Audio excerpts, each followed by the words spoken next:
Bom dia a todas e todos. Estamos começando aqui oficialmente a nossa conferência. Marco, passo a palavra para que você possa fazer aí as saudações de boas-vindas. Brunão, bom dia a todos. Acho que falta um videozinho e a gente passa para a Gabi. A gente já passa aquele videozinho? Isso, de 57 segundos, o vídeo da Sofis. E aí depois a gente passa para a Gabi e iniciamos. Obrigado. Vou deixar ele pronto aqui. Já vamos passar ele. Vamos lá. Maravilha. Obrigado, querido.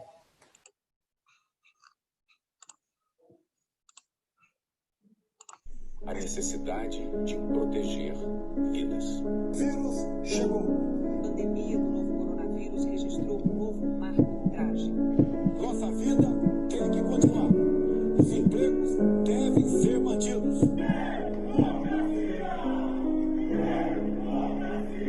Foram 330 mortes nas últimas 24 horas. A polícia interrompeu o sonho do meu filho. A polícia chegou lá de uma maneira tão cruel. Devemos sim voltar à normalidade. I wouldn't trade for anything in the world. But it's so stressful. Estamos vivendo em paz e harmonia essa noite.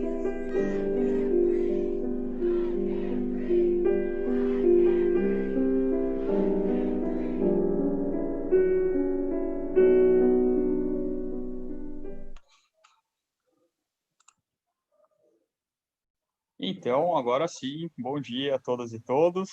E eu passo a palavra, então, para a nossa querida Gabriela Araújo. Gabi, você tem a palavra. Obrigada, Bruno. Vocês estão me ouvindo? Me ouvem bem? Bem. Estão ouvindo? Então tá bom. Bom, eu sou a Gabriela Araújo, bom dia a todas e todos. É um prazer estar aqui, mais essa tradição que virou as webconferências do Grupo Prerrogativas nas manhãs de sábados.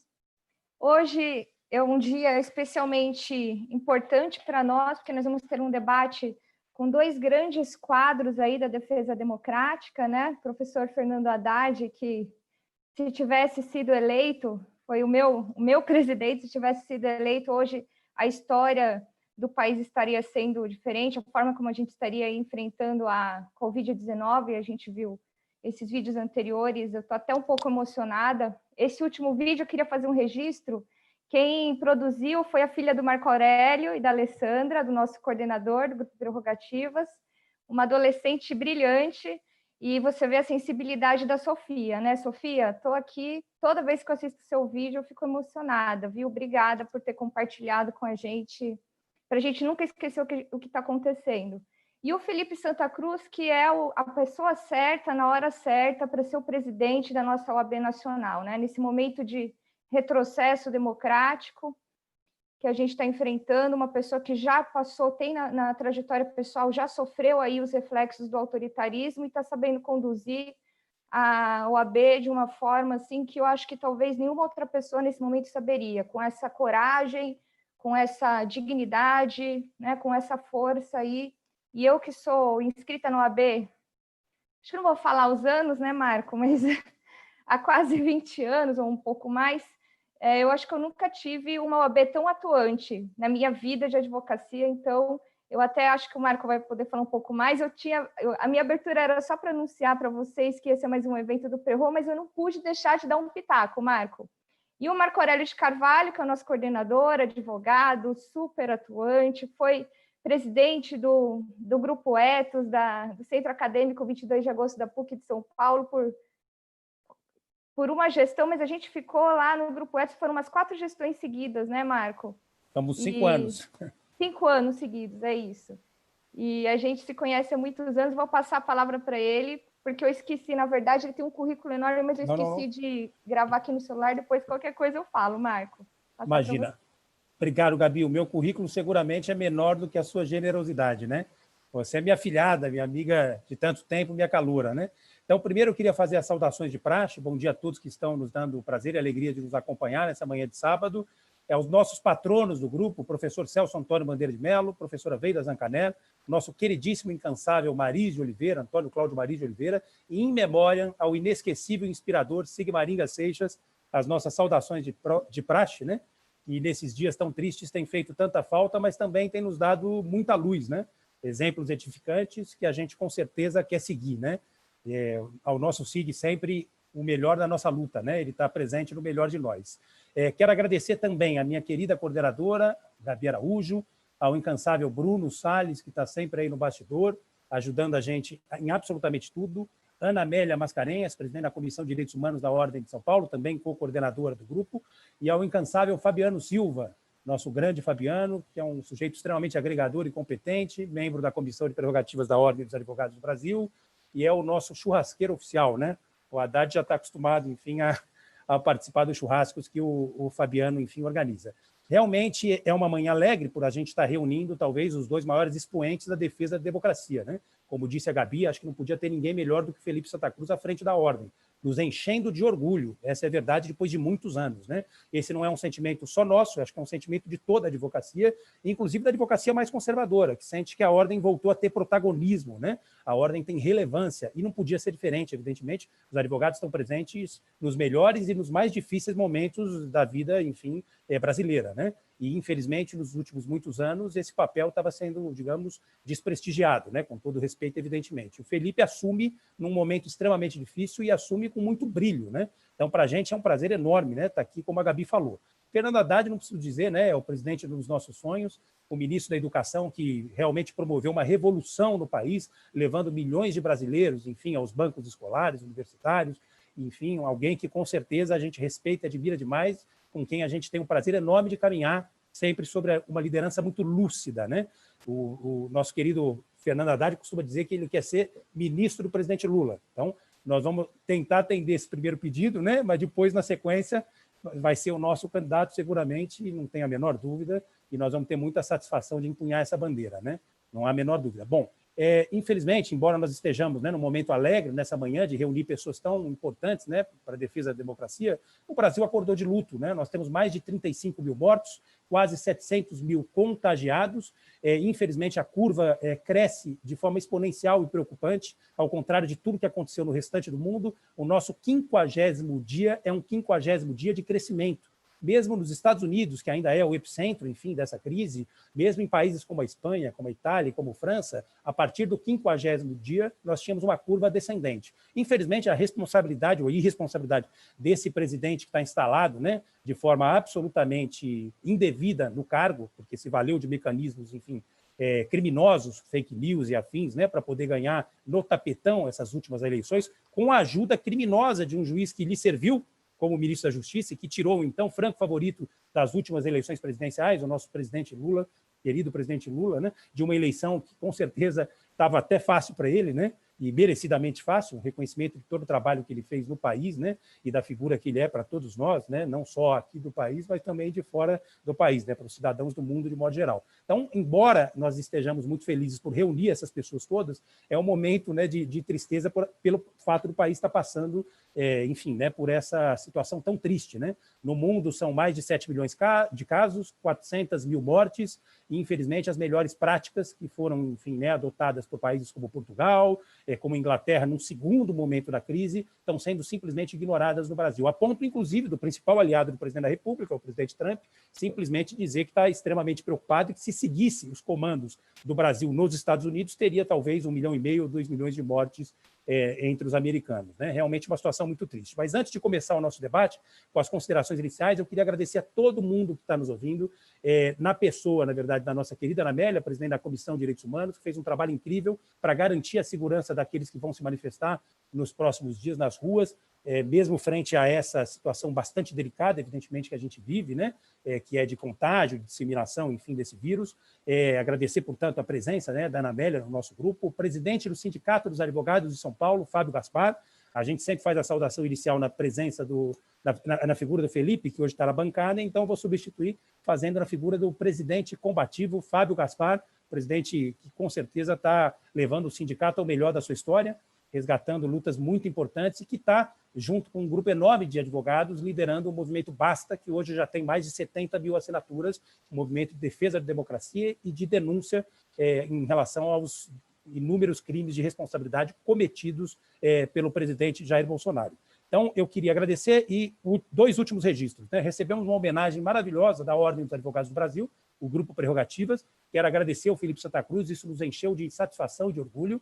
E recebemos agora anteontem, a salva de prata, que é a homenagem, digamos, mais gratificante que a Câmara Municipal de São Paulo poderia oferecer para um grupo que defende a democracia. Tivemos de 47 votos, tivemos 46 votos, e isso com certeza aumenta a responsabilidade desse grupo que está fazendo um papel verdadeiramente histórico, né? No decorrer do debate eu vou fazer outros registros e, sem mais delongas, agradecendo a transmissão do 247, o nosso parceiro, Leonardo Atushi, que faz um jornalismo incrível, também ao Rovai, né, da revista Fórum, aos colegas do DCM, ao GGN e afins.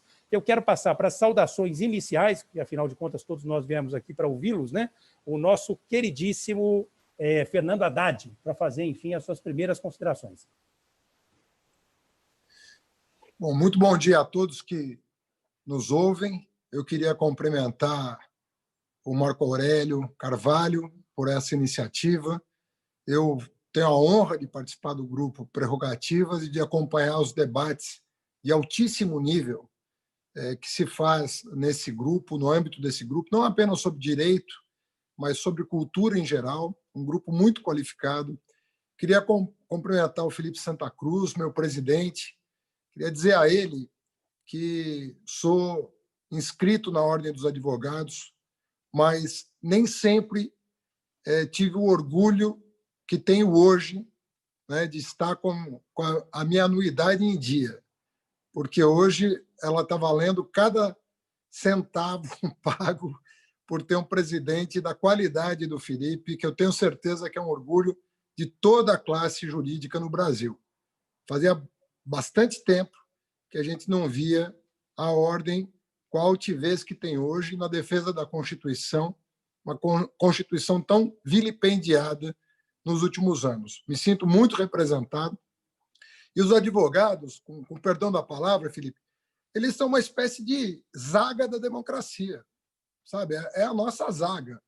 Se a gente não tiver os operadores do direito defendendo a Constituição, se nós perdermos essa retaguarda tão importante, é muito difícil fazer a política, é muito difícil oferecer para o país alternativas, né, que nos elevem, que nos permitam superar o subdesenvolvimento, as desigualdades, as injustiças, a intolerância com que nós convivemos no dia a dia, infelizmente, e ainda.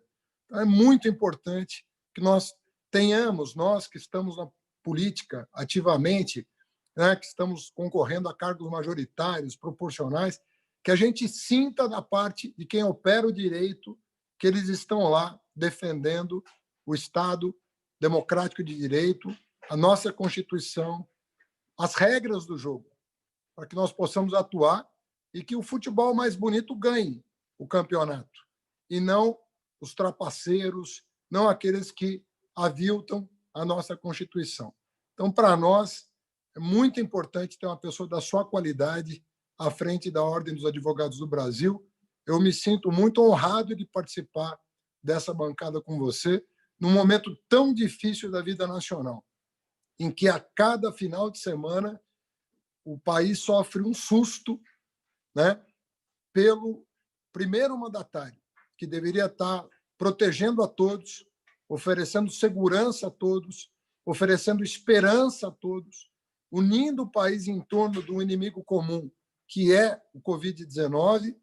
Ele divide o país, avilta a Constituição, ameaça os seus opositores, tratando-os como inimigos e não como cidadãos que têm o direito de divergir, de discordar, de oferecer alternativas ao projeto que ele representa.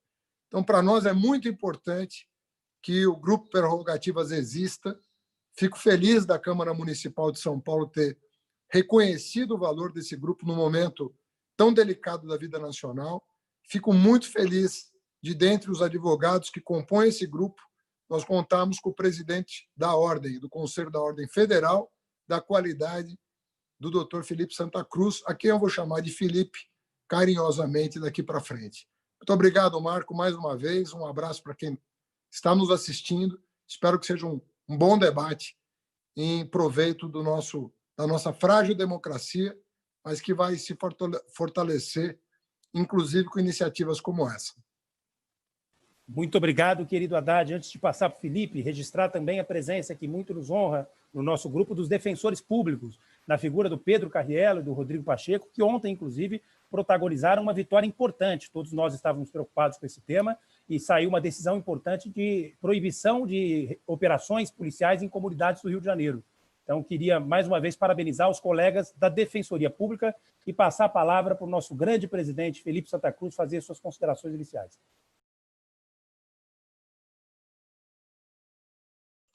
Felipe, está sem o microfone, está sem o áudio. Ainda estou em processo de adaptação à nova cultura dos debates aqui. Então, bom dia a todos. É uma alegria. Aqui está fazendo sol no Rio de Janeiro. Acho que esse sol que está atrás de mim aqui reflete um pouco do meu espírito em poder participar nesse momento num debate dessa qualidade com pessoas tão especiais e tão comprometidas com a democracia e com o Brasil. Quero saudar o grupo Prerrogativas das pessoas do Marco Aurélio Carvalho, meu querido e dileto amigo, da Gabriela Araújo, agradecendo os generosos elogios e dizer aos dois que o grupo Prerrogativas foi nessa trajetória nossa no Conselho Federal muito, muito relevante. Logo no início da gestão, num comentário absolutamente lateral meu, falava que operações da polícia e operações judiciais não poderiam ser livros em fascículo, que elas teriam que ter objeto, início, meio e fim, que havia, sim, problemas de imparcialidade, problemas de produção de provas, de ampla defesa, de contraditório, o que eu ouvia dos colegas que militavam nas grandes operações que tomaram aí a mídia e tomaram o espírito, né, a identidade do país. E um comentário desse, que é um comentário quase de introdução ao direito, gerou uma campanha agressiva demais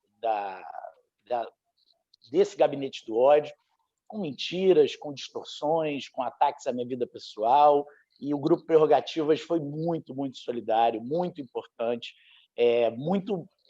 Hoje, nós temos quase todos os dias, o quadro nas redes sociais é o mesmo, robôs, agressividade, mentira, mas nós temos um equilíbrio quando não estamos na frente, né? 60%, 70% de pessoas defendendo a democracia, o direito, o Estado Democrático de Direito. Naquela época, nós tínhamos 1%, 2%, e o Grupo Prerrogativas nos ajudou muito. Dizer que aqui estávamos ali no caminho certo.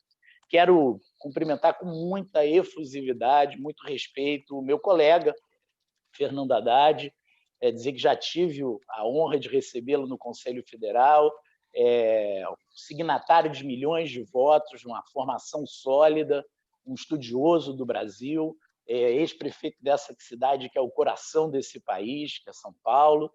Para mim, uma manhã, como eu disse, de sol, ensolarada, poder discutir, ouvir principalmente o Haddad. Então, muito obrigado pelos seus elogios generosos, e creia que todos compreendem a relevância, né, e esperam, sei da sua responsabilidade, da relevância de ter sido signatário de tantos votos, de tanta esperança do campo democrático brasileiro.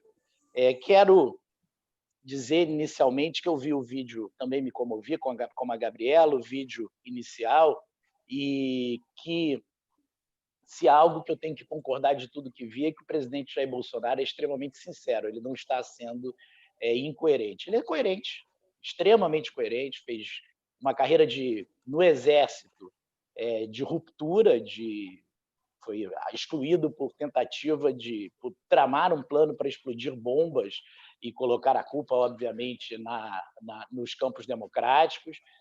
Depois, por uma questão processual, não houve a condenação final, mas ele foi exonerado das Forças Armadas. Depois ficou 28 anos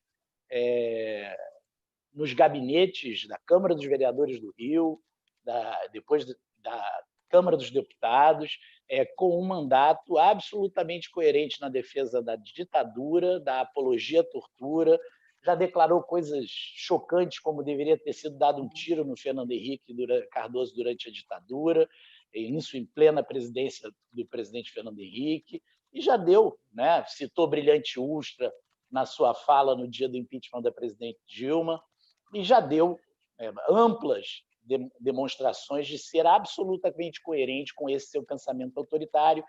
E desde que assumiu a presidência da República, e aí eu já vou encerrar para a gente poder abrir o debate, tudo que estamos vendo, tudo que assistimos é uma espiral, um aumento, uma potencial radicalização do discurso de ruptura, de valorização de grupos que ou granjeiam na ilegalidade, né, ou são ligados à ilegalidade, ou como milícias, garimpeiros ilegais, devastadores de matas, ou são grupos que efetivamente não representam a ciência, por exemplo. Então, nós temos o pior ministro da Educação da história, a ministra de Direitos Humanos, que é machista, nós temos o defensor da política de igualdade racial, que é racista, que é contra os movimentos negros, nós temos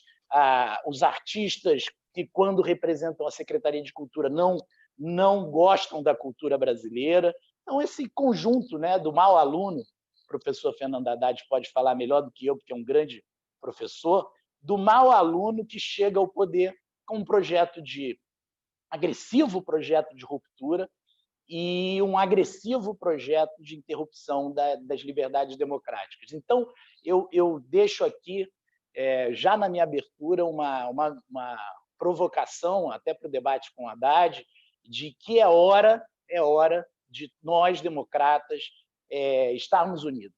Eu tenho conversado muito. Quem conhece a minha dinâmica no Conselho Federal sabe que hoje o Conselho Federal está completamente aberto aos jovens, às universidades, aos militantes de todas as áreas, preocupadíssimo com a área de meio ambiente. Isso não é um trabalho meu, é um trabalho da advocacia. Meu único mérito é liberar as forças da advocacia para que possam trabalhar no sentido da defesa do que é estatutário, da democracia, do Estado Democrático de Direito, mas que nós precisamos agora. A ordem, obviamente, não ocupa, como disse o Haddad, esse espaço, a ordem não ocupa a luta política partidária, ela é uma entidade, por natureza, de convergência, diria até de centro, e ela necessariamente é uma entidade que luta, tem sim uma agenda político-institucional na história brasileira, de defesa da democracia, mas o desafio que eu deixo, e aqui a todos que nos assistem nessa manhã, que é hora de superarmos divergências entre os democratas conservadores, democratas de centro, democratas de esquerda, superar divergências e preservar esse bem maior que é a liberdade. Sem a liberdade, nós não vamos conseguir recuperar um sonho de país, esperança e um projeto de nação. Obrigado, querido presidente. Belíssimas falas. Realmente é uma honra enorme estar contigo aqui nessa bancada, né? E fazer mais um registro. O grupo tem, evidentemente, um número enorme de componentes, né?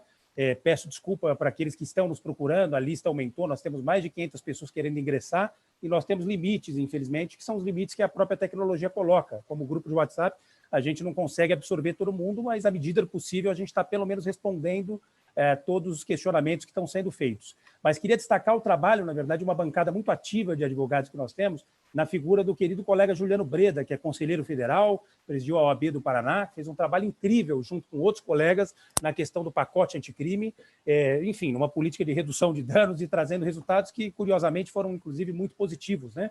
Como o juiz de garantias, que a gente espera que seja, inclusive, implementado em breve. Então, na figura do Juliano Breda, da Daniela Teixeira, que também é uma conselheira federal da sua gestão do maior nível, extremamente capacitada, quero cumprimentar todos os demais colegas advogados que estão conosco nessa luta. Então, nós vamos passar um vídeo agora. Nós temos uma bancada também de deputados de variadas forças, alguns mais conservadores, outros menos, enfim, mas que tem conosco, claro, uma convergência de pauta, que é a pauta da defesa da democracia, né? Então, nós temos vários colegas do grupo, Freixo, Trade, Vanessa, a Manu, Marcelo Ramos, enfim, e também o nosso querido Rui Falcão, que é da CPI das fake news, um deputado muito combativo, que presidiu o Partido dos Trabalhadores por mais de 6 anos, uma voz sempre muito lúcida e muito cirúrgica, sobretudo nos momentos mais difíceis pelos quais o país passa e já passou. E o vídeo, o Bruno vai apresentar, ele vai introduzir esse primeiro tema desse primeiro bloco, tá? Depois eu quero, Felipe, claro, por oportunidade até da sua provocação, voltar nesse tema da tua fala, que hoje o Fernando Haddad escreveu um artigo magnífico Eu recebi, acho que mais de 200 mensagens, aliás, nós todos, na Folha de São Paulo, e teve a capacidade de, em pouquíssimas linhas, dizer coisas extremamente relevantes, né? Então, nós vamos ter que incluir esse tema em algum bloco. Como esse primeiro foi mais curto, com certeza nós vamos conseguir incluir. Foi um belíssimo artigo. Então, Bruno, por favor, nosso deputado Rui Falcão vai fazer uma pergunta para vocês.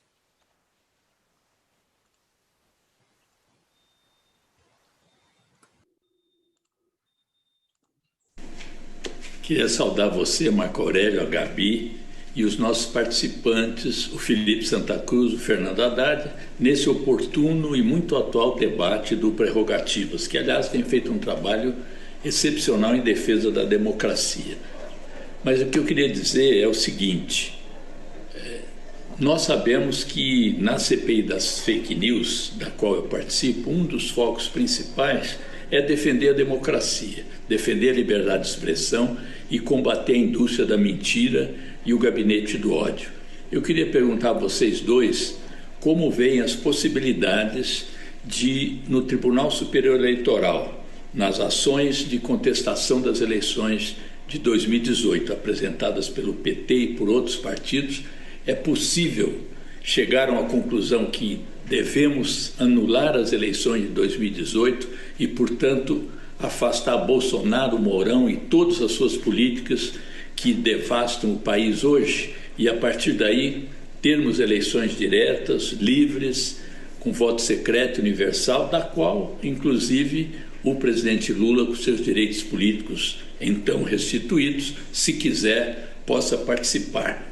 O que vocês acham das possibilidades dessa eleição ser anulada por todos os desvios que lá ocorreram, ilicitudes, inclusive fake news contra o nosso candidato à época, Fernando Haddad? Muito obrigado, Bruno. Muito obrigado, querido Rui, que é um grande amigo, além de ser um grande deputado. Fazer um registro, nós temos pelo menos um ministro, né, da mais alta corte do país nos acompanhando. Salvo melhor juízo, numa última atividade nós tivemos mais do que 2. Então, queria, na figura, enfim, desse ministro, parabenizar a postura do ministro Celso de Mello, que é o decano da corte, pela forma como ele tem resistido muito duramente a essas ameaças de retrocessos autoritários, né? Então, evidentemente, com toda a discussão, né, gostaria que o senhor levasse essa mensagem ao nosso decano, né, o decano, aliás, da mais alta corte constitucional do país. Então, nós vamos passar para o Felipe, que, inclusive, foi vítima, né, de uma série de fake news e conseguiu reagir com, olha, vou dizer que com muita competência, evidentemente, e com muita coragem. A minha solidariedade a você, né, e a sua família, porque realmente não deve ter sido fácil. Então, por favor, começa contigo. Não é fácil, eu digo isso porque eu converso muito, por exemplo, com jornalistas, né? A Mônica Bergamo, minha querida amiga, nos dá a honra de acompanhar esse debate, sofre também demais a mentira, o ataque, a agressão, né? Patrícia Campos Mello, jornalistas que no dia a dia tentam levar a informação, a verdadeira liberdade de imprensa, o que aprenderam nos bancos da faculdade, e são permanentemente atacados por robôs, por palavras-chave, por uma estrutura milionária que foi montada de manipulação da vontade coletiva e da opinião pública. É muita ingenuidade de setores do próprio judiciário não entender que não é apenas uma leitura do direito que será capaz de fazer frente a isso, precisa uma interdisciplinariedade com tecnologia, com uma discussão de ponta, né, com analogias a legislações que estão sendo construídas no mundo todo, estão sendo erigidas exatamente por essas preocupações nos países mais avançados, e nós, quando sofremos esse ataque, essa violência que os jornalistas sofrem, que eu sofro, que tantos estão sofrendo, o Haddad sofre, dá uma sensação, às vezes, de impotência, né? Mesmo eu, presidindo o Conselho Federal, uma tristeza, porque a mentira se espalha com uma velocidade que você nunca será capaz de alcançar aquelas pessoas com a verdade, né? E o ministro Toffoli fala algo que eu concordo, e o problema não é deixarmos, citando Hannah Arendt, não é deixarmos de acreditar, achar na verdade, começar a achar que tudo é mentira, né? Então, a contaminação que acaba anulando, né? Hoje eu vejo que há um grupo no Brasil que acredita que tem direito aos próprios fatos. Vamos ver que, desde ontem para hoje, a estratégia de combate à Covid do Ministério da Saúde é alterar os números, é dizer que as pessoas não estão morrendo. Nada mais é do que a negação do fato, né? A negação do fato para o seu eleitorado, para a sua base.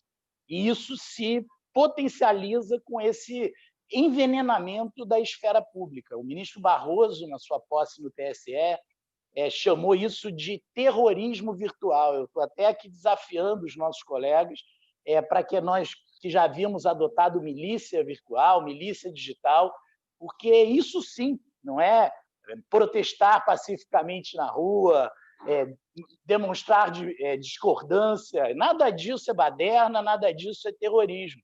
Terrorismo é ter uma máquina financiada, provavelmente com dinheiro do exterior,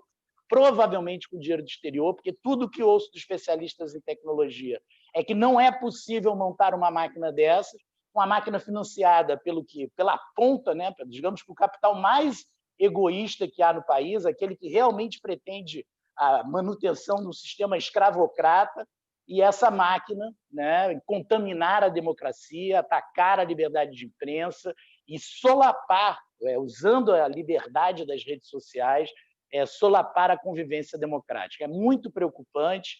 E em relação à pergunta do deputado, que eu agradeço, eu digo que é difícil fazer previsões, porque há investigações em curso. O que eu vejo, e aqui divido com todos, é que eu acho que a Justiça, em 2018, não agiu necessariamente, tentou agir, a ministra Rosa Weber tentou trabalhar, tanto que tratou isso como uma prioridade, mas ela precisa agora ampliar as suas fronteiras. Tem que chamar um grupo realmente de ponta em tecnologia, tem que começar a tratar desse problema numa visão mais ampla, porque só a caneta do juiz, só a decisão judicial não tem o tempo necessário, o timing necessário para fazer frente a essa verdadeira máquina de destruição de reputações que se criou no nosso país.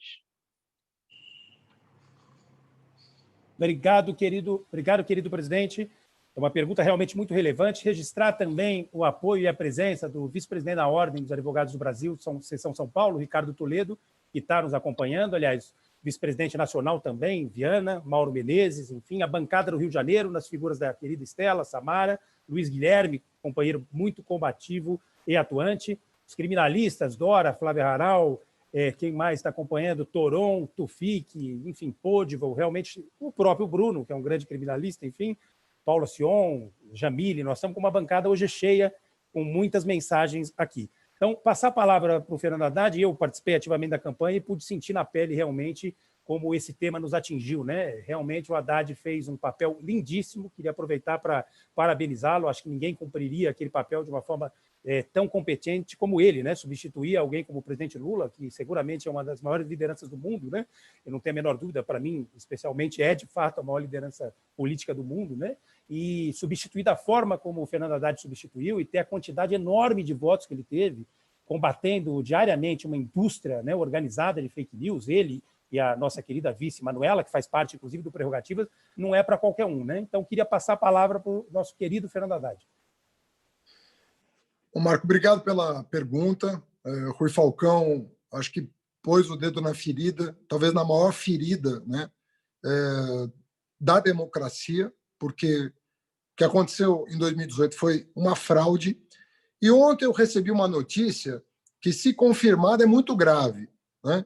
Eu recebi a notícia de que o Bolsonaro teria pedido para o Tribunal Superior Eleitoral, no julgamento dos processos que tramitam naquela corte sobre a anulação das eleições, justamente em função das fake news, o pedido para que o Tribunal Superior Eleitoral desconsidere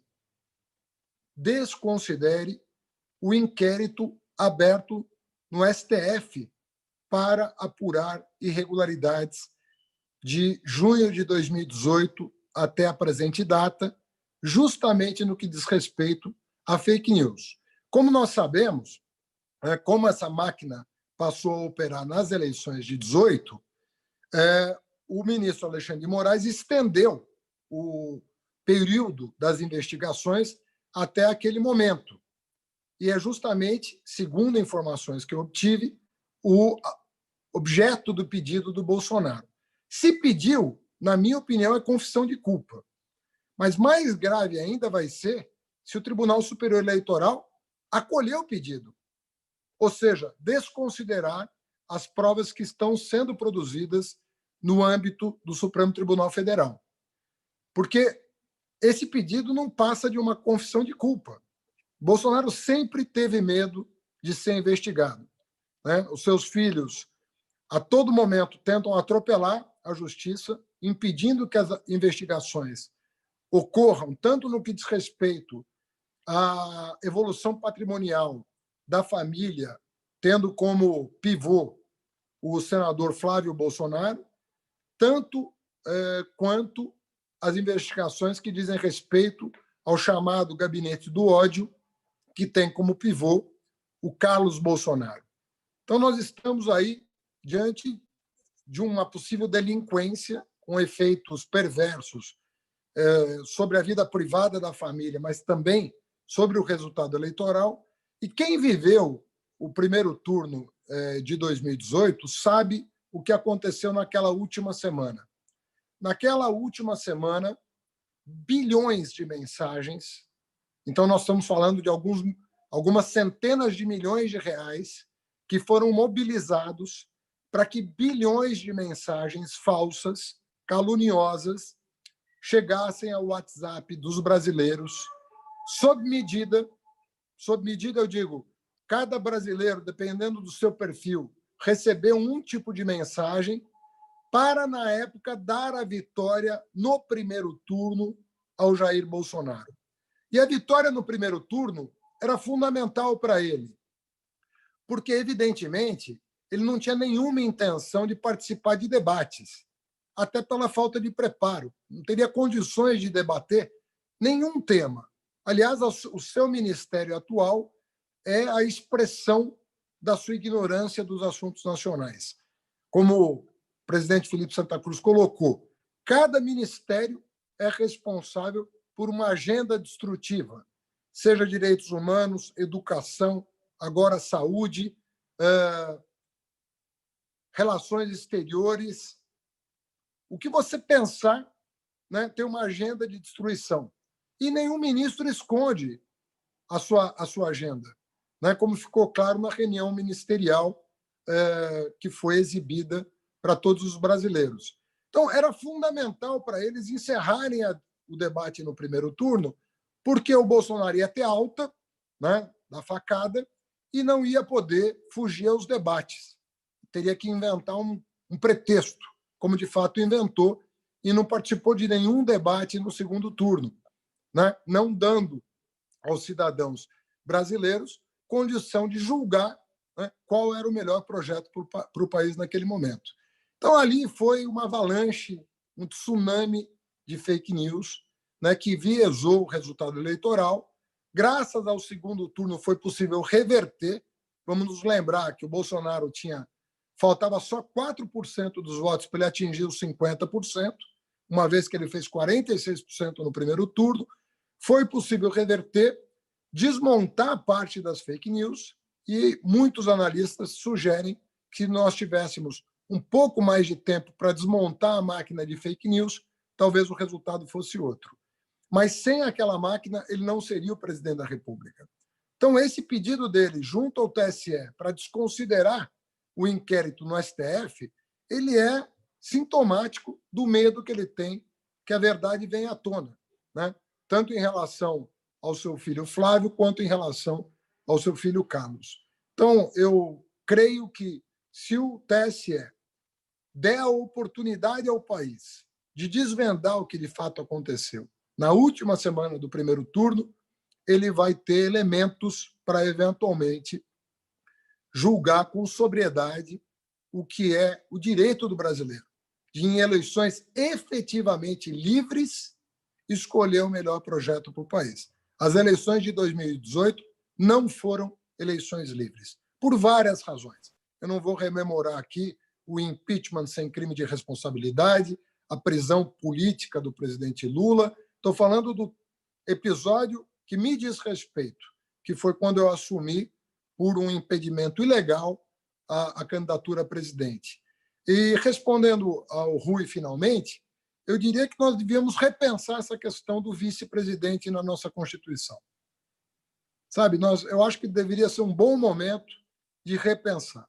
Eu acho que essa emenda constitucional que tramita no Congresso, assinada, se eu não me engano, pelo deputado Henrique Fontana e Paulo Teixeira, de que o vice-presidente, em caso de impeachment, assume para convocar novas eleições, eu acho que deveria ser objeto de reflexão.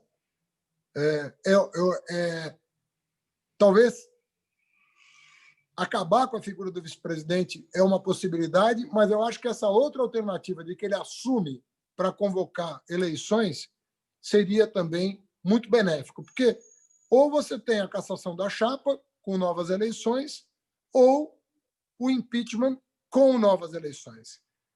Mas é muito importante que a soberania popular seja a palavra final em qualquer circunstância. Sabe, isso é muito importante a gente resgatar.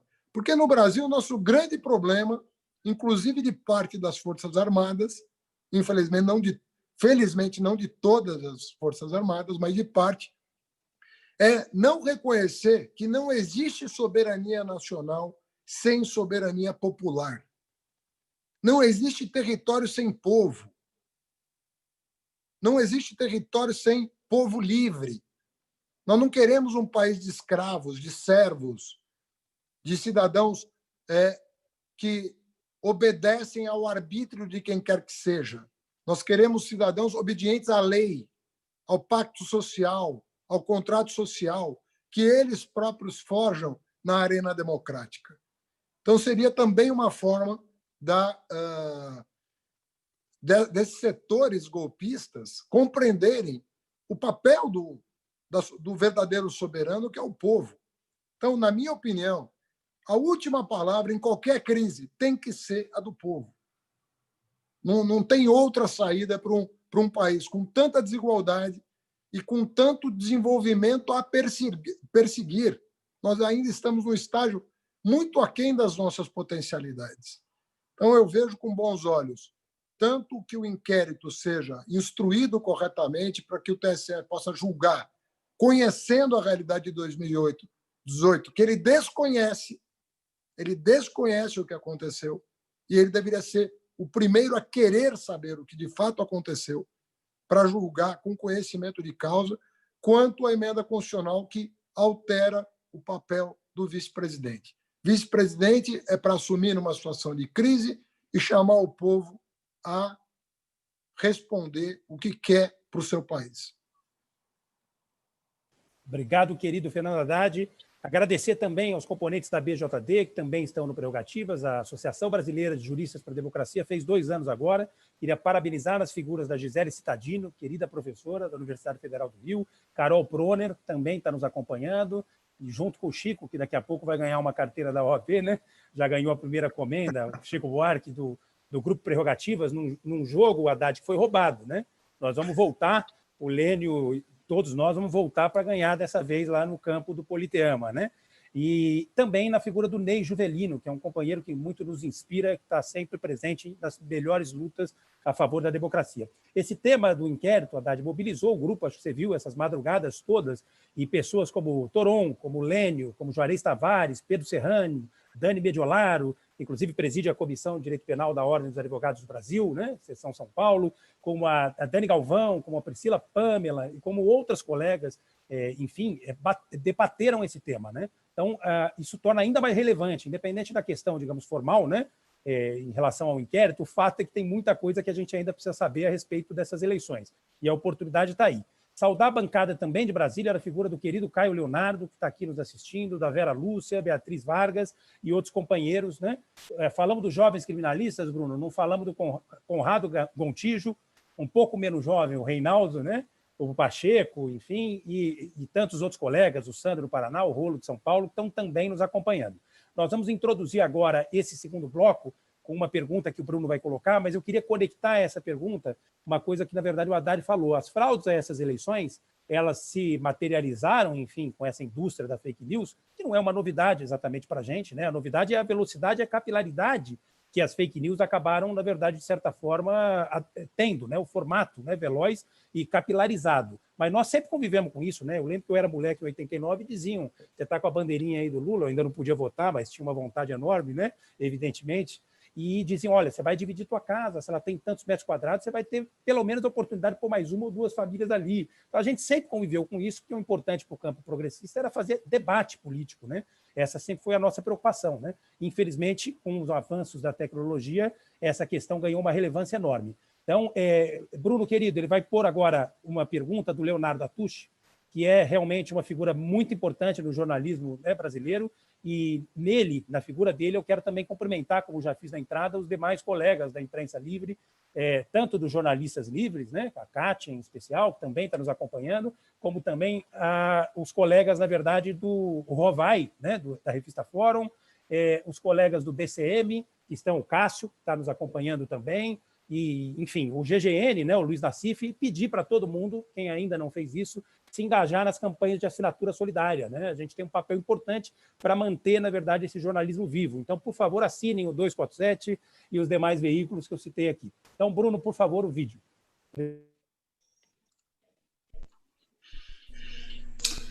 Bom dia a todos os amigos do Grupo Prerrogativas, bom dia ao Marco Aurélio, aqui eu saúdo toda a comunidade Prerro. Bom dia, Haddad, bom dia, Felipe Santa Cruz. É muito bom ser parceiro do Prerro nas transmissões e poder trazer aqui uma questão para vocês. A minha pergunta é relacionada ao tema das fake news, mas do ponto de vista das plataformas, as grandes plataformas de tecnologia como Google, Facebook, YouTube, enfim, tantas outras. Essas plataformas têm recorrido cada vez mais às agências de checagem. As agências de checagem classificam conteúdos de determinados veículos de comunicação e, às vezes, de maneira muito apressada, carimbam conteúdos como verdadeiros, falsos, etc. e tal. Houve um exemplo notório relacionado ao ex-presidente Lula, que recebeu um presente do Papa Francisco. Esse conteúdo foi classificado como falso pelas agências de verificação e depois se constatou que era um conteúdo verdadeiro. No entanto, vários veículos de comunicação foram penalizados. A minha pergunta para vocês é: as plataformas de tecnologia são neutras neste debate? Estas agências de checagem também são neutras, né? Não há um risco em transformá-las no tribunal da verdade sem que haja uma regulação maior sobre todo esse ambiente da comunicação? Pergunto isso porque, quando é feita essa classificação, isso afeta os algoritmos, e ao afetar os algoritmos também limita o alcance de vários veículos da mídia independente. Agradeço a todos vocês, desejo aí sucesso na live dessa manhã de sábado. Um grande abraço e muito obrigado. Tá aí, Marcão. Tá aí a pergunta. Tá sem som, Marco.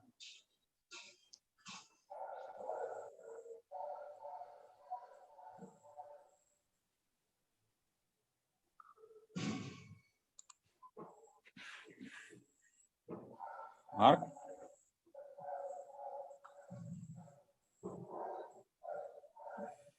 Marco saiu? Bom, já que o Marco saiu, então eu passo a palavra aqui para responder a pergunta para o Felipe Santa Cruz. Pode ir, Felipe. Agora sim. Obrigado, Bruno. Voltei? Sim. Obrigado. Então vamos passar, na verdade, o último agora será o primeiro, né? Nosso queridíssimo Fernando Haddad inicia, então, esse bloco. Tá bem. Então Olha, Haddad, vamos lá. Desculpa. Eu considero a pergunta extremamente relevante, né? Porque nós vamos criando instâncias e não vamos nos perguntando que instâncias são essas. Agora, eu acho que a questão do autocontrole das plataformas, as plataformas serem obrigadas, até por lei, a criarem os seus controles internos para evitar o mau uso das plataformas, né? Eu sou plenamente a favor, porque eu acho que tem que haver filtragem, né? Em relação a isso. O problema é quem faz a filtragem, né? Como eu vou até me ater a essa questão das agências de checagem, porque foi com base numa agência de de checagem que uma funcionária na Câmara colocou a revista Fórum, por exemplo, como um site de fake news. E depois teve que se retratar, justamente em uma reportagem em que a revista Fórum desmentia a grande imprensa sobre uma determinada matéria. Então, existe uma circularidade aí que precisa ser corrigida e, obviamente, que o contraditório tem que ser a marca maior desses procedimentos. Quer dizer, não pode ser uma decisão arbitrária. Então, nós temos que garantir algum tipo de controle social em que o contraditório esteja estabelecido, né? Isso pode funcionar muito bem, né? Existem jornais, existem emissoras que cultivam justamente essa questão do contraditório. Tem jornal que tem ombudsman, tem jornal que tem Fale Conosco, enfim, tem várias maneiras de você, sem correr qualquer risco em relação à liberdade de expressão, que esse é o bem maior que tem que ser zelado, né? Nós temos que zelar pelo bem maior, que é a liberdade de expressão, mas nós temos que encontrar formas de, socialmente, evitar que, como disse o Felipe, terroristas digitais, terroristas virtuais se valham dessas novas ferramentas para, justamente, mal orientar a opinião pública com injúrias, com calúnias, com dados falsos, né? Criando preconceitos, aumentando a intolerância, que é tudo o que é o contrário de uma democracia. Então, eu considero, até faço essa homenagem aqui à revista Fórum, que foi alvo recente, justamente, de uma agência de checagem e depois de um funcionário da Câmara que estava ali na questão lá da CPI das fake news e incluiu o nome da revista Fórum como se fosse um site de notícias falsas, quando todo mundo sabe que ela tem um posicionamento, mas que ele faz um trabalho jornalístico, pode até errar, mas faz um trabalho jornalístico correto. E erro não pode ser considerado, mesmo que fosse um erro, isso não pode ser considerado fake news, porque às vezes a reportagem pode não ter apurado até o limite, né, o que aconteceu, e sempre existe a possibilidade do próprio veículo se corrigir, agregar fatos novos num processo dinâmico e dialético de correção da notícia. Outra coisa é quando você identifica a má-fé do emissor da informação, né? Quando você vê que aquele site, seja lá em que plataforma for, ele tem uma política de disseminação de notícias falsas para orientar a opinião pública, né, à revelia, né, da formação de juízo livre do próprio cidadão. Então, nós temos que tomar muito cuidado com isso, mas eu estou muito de acordo com a preocupação do Léo Atushi. Quem fiscaliza, né, as plataformas, o arbítrio delas sobre o que transita ali, e as próprias agências de checagem, que elas próprias se julgam acima do bem e do mal em relação ao seu trabalho, que deveria também ser submetido ao contraditório com ampla liberdade, porque eu não sou obrigado a compreender que aquele juízo é o juízo absoluto sobre o que quer que seja. Eu já vi várias matérias de agência de checagem com as quais eu não concordo. Em nenhum momento eu concordo. Interpretações sobre fatos não são fatos. E, às vezes, eles se arvoram o direito de interpretar fatos e dizer que aquela interpretação é que é correta. Se a agência de checagem, ela tem que checar o fato. Se é verdade, se é mentira. E não querer ser intérprete do fato, que isso não é o papel dela, isso é o papel da sociedade num livre... As pessoas ali podem até ter uma opinião sobre os fatos, mas isso não é agência de checagem. É outra coisa. É agência de opinião. Obrigado, querido Fernando Haddad. Antes de passar a palavra para o nosso presidente, registrar e agradecer também a presença do nosso querido Saliba, da Abracrim. A bancada também de Minas Gerais está presente, dando um abraço do presidente da Ordem, muito orgulhosa do trabalho que ele está realizando, e também do nosso queridíssimo Haddad, que é um líder aí para todos nós, muito inspirador. Querido Catone, Leonardo Isaac e Isabela Corbi. também agradecer a presença de vocês. Nesse tema, Haddad, nós temos uma bancadinha muito especializada no Prerrogativas, nestas questões em especial, que pode fazer um trabalho muito bom, parecido com o que a gente fez na questão do pacote anticrime, né?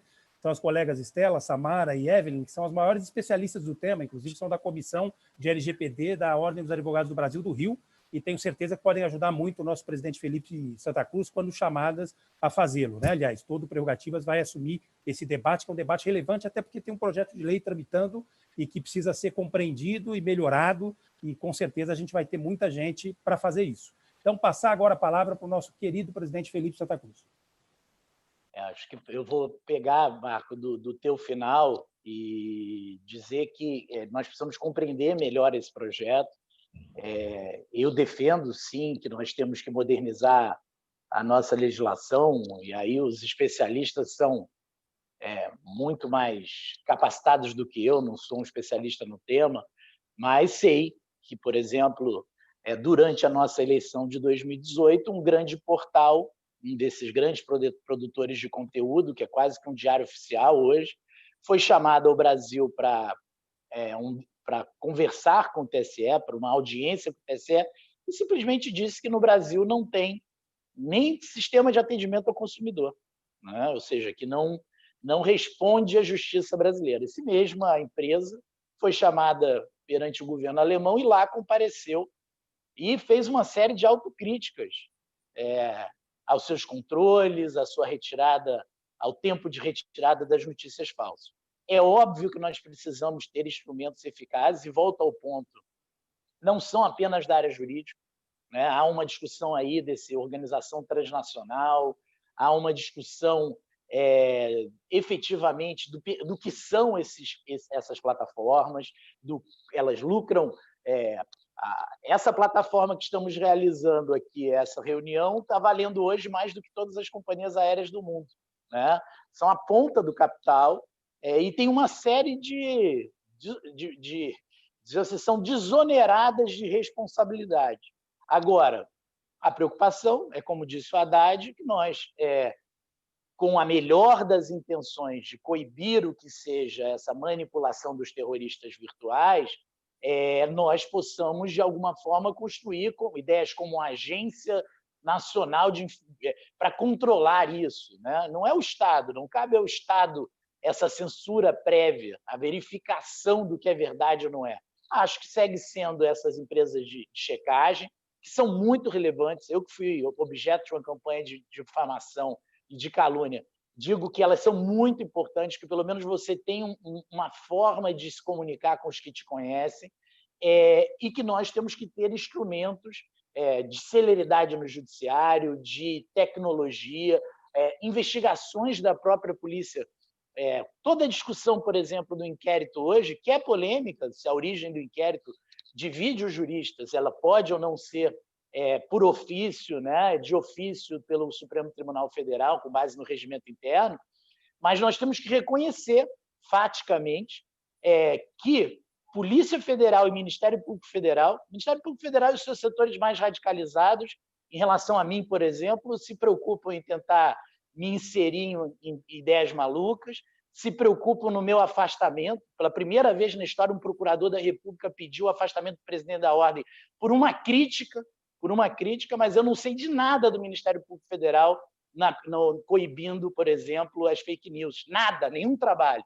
A Polícia Federal recebeu da minha parte uma denúncia onde diziam o carro que eu utilizava e que iam explodir esse carro. Até hoje ninguém foi ouvido, assim como não foi ouvido nos episódios da Patrícia Campos Melo. Então, essa leniência, essa omissão esquisita, né? Essa partidarização de setores do Ministério Público, que eu sei que a maioria do Ministério Público está tão preocupada quanto eu, que cria esse ambiente, em conjunto com essa conduta desgovernada do presidente da República, esse ambiente de que vale tudo no Brasil. Vale tudo. O importante é permanecer vivo, armar os seus e destruir o outro. Obviamente, isso não vai terminar bem. Não é uma lei. Olhamos o problema como um conjunto. Não é uma lei específica que vai fazer desaparecer essa máquina de manipulação. Obrigado, presidente. Realmente é um desafio enorme e nós vamos estar ao seu lado no que formos demandados para auxiliá-lo nessa discussão que é realmente muito relevante. Nós vamos, antes de iniciar, né, o último bloco, nós temos ainda um antes desse último, eu gostaria, na verdade, de introduzir o tema do artigo hoje do nosso queridíssimo Fernando Haddad, que fala um pouco sobre essas manifestações, sobre esses movimentos, né? Prerrogativas, em especial, está engrossando que é o movimento Basta, com vários dos seus líderes, enfim, entre os quais o nosso queridíssimo Mariz, à frente. E é um movimento muito claro, que está denunciando o cometimento de crimes de responsabilidade por parte do presidente da República, e, inclusive, no parágrafo final, nós fizemos anúncios nos principais jornais do país, Folha, Estado, Valor Econômico e Globo, e aqui eu quero novamente louvar e agradecer o Sindicato dos Advogados de São Paulo, que está nos dirigindo na arrecadação de recursos para pagar, inclusive, essa conta, né? E os colegas todos do Prerrogativas estão generosamente participando disso. Mas eu gostaria, Fernando, o nosso manifesto é muito claro, né? Inclusive ao final, no parágrafo final, ele deixa claro que existe a responsabilidade, inclusive, de uma indústria de fake news e de parte da imprensa. Então, o texto é absolutamente cristalino. E as pessoas que, enfim, né, estão assinando têm conosco afinidade de princípios e propósitos nessa luta pela democracia. Mas você fez uma reflexão muito importante, eu só queria fazer um registro antes da tua reflexão, que várias perguntas chegaram no chat a respeito de uma confusão que a imprensa fez por conta de uma manifestação, enfim, né, do nosso presidente Lula, que tem relevância e vai ter em qualquer cenário político do país e em qualquer circunstância. Então, é natural que a opinião dele sempre seja ouvida e tem mais é que ser, né? E, no meu caso, é ouvida e é seguida, claro, né? Não há a menor dúvida. E o presidente colocou uma questão bastante relevante em relação a um movimento em especial, né? E um jornalista me perguntou, e agora várias perguntas estão indo nesse sentido, o que eu achava a respeito disso, né? Então, só para colocar essa posição de forma mais clara, de forma efetivamente clara, né? Primeiro que, na verdade, o presidente deixou claro que louvou todas as iniciativas que se somam a essa, né, defesa da democracia que o Prerrogativas e o Movimento Basta está fazendo. Agora, a segunda coisa, com toda a franqueza e com todo o respeito, né, eu respondi isso e queria registrar isso aqui de forma bastante clara, qualquer que seja a manifestação sendo feita por qualquer que seja a força, claro que é sempre legítima, mas deveria ser um pouquinho mais generosa e cuidadosa, né? E um pouquinho menos pretensiosa, talvez, porque quando a gente conversa com o presidente Lula, com uma liderança como ele, nós estamos conversando com uma força, com um campo, né? Então, nós não podemos simplesmente oferecer um manifesto, né, como se fosse um contrato de adesão de telefonia móvel, né? Nós temos que discutir os termos, né? Nós temos que discutir, enfim, as premissas que estão ali colocadas. E o presidente, ao se manifestar, colocou para nossa alegria, mais uma vez, que a questão fundamental que envolve a defesa da democracia é a questão dos direitos sociais, que estão sendo, enfim, vilipendiados, deixados, né, no segundo plano, é a questão do genocídio negro, que nós, do Prerrogativas, com apoio, enfim, né, de um grupo interno, estamos tentando denunciar, inclusive fizemos uma live, Haddad, com a Anitta essa semana, para furar a bolha. Tivemos 1.300.000 visualizações, conseguimos efetivamente, né, furar a bolha. Queria aproveitar e agradecer às colegas do 342, né, e as colegas também desse núcleo, a Tainá, a Priscila Pâmela, a Juliana, a Silvia Souza, enfim, que estão fazendo esse trabalho. Então, para responder objetivamente, né, a gente recebeu uma série de e-mails e afins, eu acho que foi muito feliz a fala do presidente Lula quando colocou no centro do debate a questão dos direitos sociais, e nem podia ser diferente, e acho até que ele foi elegante, né, porque eu seguramente não teria pretensão de chamá-lo a aderir tal ou qual movimento, porque ele tem a responsabilidade de falar por um campo, né, é uma liderança mundial, né? Então, se eu tivesse essa ousadia, e evidentemente não tenho, eu faria uma conversa para discutir os termos, né? Seria, no mínimo, um pouco menos pretensioso, um pouco mais generoso, um pouco mais humilde. Então, respondida a pergunta, queria passar, Haddad, para você fazer uma avaliação sobre esses movimentos, de um modo geral, né? Passando essa questão que a gente já enfrentou, e sobre o teu artigo, que foi muitíssimo elogiado. Eu recebi, e a Gabi também, né, Gabi? Nós recebemos centenas de mensagens parabenizando a sua postura, que foi muito lúcida no dia de hoje. Então, por favor. Não, Marco Aurélio, é que fica, muitas vezes fica uma confusão, quer dizer, cada um tem o direito de ter a sua opinião e eu quis expressar a minha. Eu lamentei muito o fato da direita ter apoiado o Bolsonaro no segundo turno em 2018. Eu lembrei no meu artigo que 6 candidatos a governador que foram para o segundo turno, 3 do PSDB e 3 do PDT, os 6 apoiaram o Bolsonaro no segundo turno. E eu me perguntava, meu Deus, será que as pessoas estão desconsiderando a trajetória do Bolsonaro, estão imaginando que ele se converteu a uma cartilha liberal, progressista? O que eles estão imaginando que está acontecendo? Até fiz um paralelo. É como se o Obama apoiasse o Trump para derrotar o Bernie Sanders, que é exatamente o que aconteceu no Brasil. Obviamente que eu fico até feliz que a direita hoje esteja se distanciando do governo Bolsonaro pela tragédia que está acontecendo no Brasil. Mas eu entendo também o presidente Lula. Eu entendo a direita que, de certa maneira, está revendo o seu posicionamento original de defender o Bolsonaro, né? Mas entendo o presidente Lula que, quando fundou o PT, né, que é o maior partido do Brasil até hoje, fez a seguinte consideração: eu fui ao Congresso Nacional e não encontrei representantes dos trabalhadores, dos sem terra, dos sem universidade, dos sem casa. Eu não encontrei essas pessoas no Congresso Nacional. E, por isso, eu resolvi criar, com os meus companheiros, o que se tornou o Partido dos Trabalhadores. O que o Lula está reivindicando é uma coisa óbvia. Nós temos que ter um movimento amplo de defesa da democracia, mas nós não podemos perder a nossa identidade.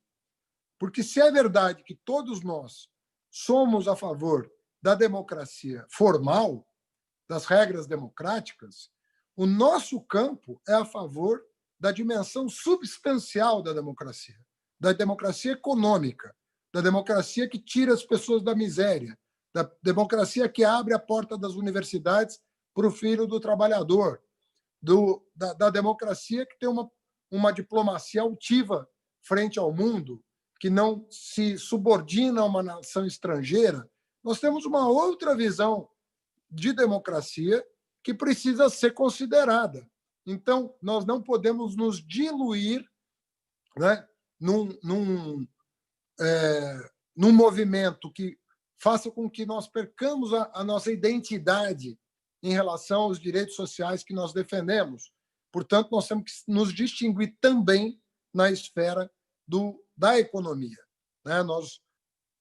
A destruição do SUS, da universidade pública, da assistência social, tudo isso tem que ser considerado, da ciência e tecnologia, do meio ambiente. Também tudo isso tem que estar na mesa de negociação para pensar um projeto de país. Mas é óbvio, o presidente Lula nasceu no ABC, né? No novo sindicalismo, sofreu a primeira violência na vida por defender a democracia, né? Foi preso na ocasião por defender os trabalhadores, né? Então, ele sabe muito bem o valor que tem a democracia, mas ele também se resguarda, como todos nós, o direito de nos diferenciarmos no plano democrático em relação ao projeto econômico para o país. Então, o que o meu artigo diz é o seguinte: nós temos que ter uma frente antifascista, porque o fascismo está na rua, né, marchando contra o Supremo, contra o Congresso, contra a imprensa, contra as instituições, mas nós não podemos perder a nossa identidade de defender um projeto econômico que é também uma forma de democratizar, né, o acesso aos bens materiais e espirituais, aos quais muitos brasileiros ainda não têm acesso. Obrigado, querido Fernando Haddad. Foi importante esclarecer, porque criaram uma falsa polêmica, né? A gente sabe muito bem qual é o objetivo. O presidente foi muito claro, muito feliz, e eu tenho concordância plena, evidentemente, muito humildemente, com o que ele colocou, né? Poderia até ter sido um pouquinho mais duro e não foi, né? Essa é a verdade. Porque uma liderança como ele, como você mesmo, que tem um papel fundamental, quando consultada, deve merecer pelo menos a atenção de conhecer os termos, de conversar sobre eles, né? Mas o fundamental é que nós estamos juntos aí na defesa da democracia. Aliás, sempre tivemos, né? Esse é, na verdade, o nosso lugar de fala, né? E alguns oportunistas de ocasião estão tentando, de alguma forma, entrar nesse guarda-chuva, né? Vamos lembrar, eu dei uma declaração que também foi polêmica, algumas pessoas mandaram algumas mensagens não tão gentis, né? A gente está acostumado quando a gente defende o que defende, porque eu disse uma coisa que me parece bastante óbvia, né? O bolsonarismo é filho legítimo de pai e mãe do lavajatismo. Então, é natural que o Cacai, por exemplo, tenha dado a declaração que ele deu, né? Ele quase retirou a assinatura de um manifesto que viu lá o Carlos, enfim, né, Fernando, que é um procurador, né, tentando, na verdade, se esconder nesse guarda-chuva, sem se dar conta de que ele próprio criou esse ambiente autoritário em que nós estamos mergulhados e que foi, na verdade, talvez o ambiente mais propício para o surgimento do bolsonarismo, né? Então, nós não podemos deixar de dizer que o bolsonarismo ele é filho legítimo de pai e mãe do lavajatismo. Por isso que quando eu vejo os 35 mil mortos e choro com o Brasil, essa tragédia em que a gente está mergulhado, eu vejo a digital do presidente, infelizmente, né, desse presidente maluco, Jair Bolsonaro, mas também vejo do outro lado, como face da mesma moeda, digital do ex-ministro Sérgio Moro, que agora está tuitando, querendo posar de democrata, né? Espero, para o restabelecimento do nosso sistema de justiça e para a credibilidade do nosso sistema de justiça, que a parcialidade com que ele conduziu as investigações todas da Lava Jato seja reconhecida e que, enfim, pelo menos isso sirva de forma pedagógica para a gente evitar situações futuras, né? Então, presidente Felipe, se puder fazer comentários sobre esses movimentos todos, inclusive nós fizemos essa semana uma reunião muito positiva com a presença de mais de 15 conselheiros federais, com a presença de várias OABs de vários estados, com a presença de todas as entidades da advocacia. É a primeira vez que todas elas se reuniram, né, para discutir um pouco aquela ampliação do movimento Basta e tudo mais. Então, eu queria te ouvir a respeito desses movimentos, né, com a tua responsabilidade, né, de nos conduzir.